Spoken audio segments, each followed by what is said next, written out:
जी अस्सलाम वालेकुम क्लास, कैसे हैं आप सब? ठीक है। चलिए हम न्यूमेरिकल हमने शुरू किए हुए चैप्टर नंबर 3 के। तो आज हम न्यूमेरिकल नंबर बेटा कर रहे हैं 3.6। तो सबसे पहले हम इसकी स्टेटमेंट को रीड करते हैं।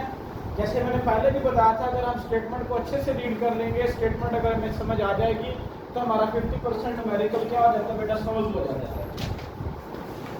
6.5 मल्टीप्लाई बाय 10 की power 3 kg bogie of goods train is moving with the velocity of 0.8 meter per second।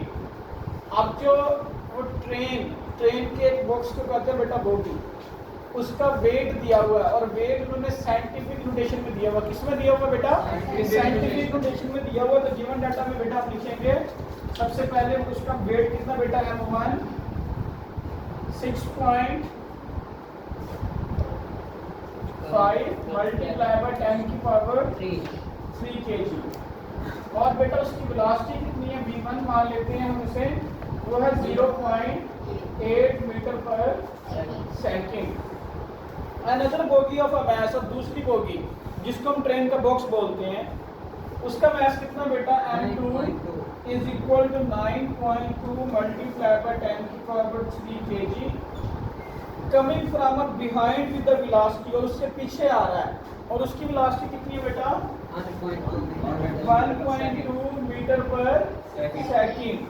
Collide with the first one and couple to it, और वो पहले के साथ टकराता है, टकराने के बाद कपल हो जाता है, यानी वो दोनों क्या हो जाते हैं, आपस में कंबाइन हो जाते हैं, जुड़ जाते हैं। Find the common velocity of the two bogies after the become coupled. जब बेटा दोनों बॉक्स आपस में, अब देखिए पहले वाले की वेलोसिटी 0.8 है, अब पीछे वाले की वेलोसिटी 1.2 है। इसका मतलब है पीछे वाले की वेलोसिटी ज़्यादा है। जब उसकी वेलोसिटी ज़्यादा आगे वाले की कम है तो क्या होगा बेटा, आपस में टकराएंगे, टकराने के बाद दोनों एक ही बॉक्स बन जाएंगे। अब ये समझ लें कपल्ड हो जाएंगे। एक बच्चा ऐसे से जा रहा है, पीछे से बच्चा एक दौड़ता हुआ आएगा, इस एक ही लाइन में जा रहे हैं, तो आगे वाले बच्चे से पहले पीछे वाला बच्चा क्या हो जाएगा, टकरा जाएगा।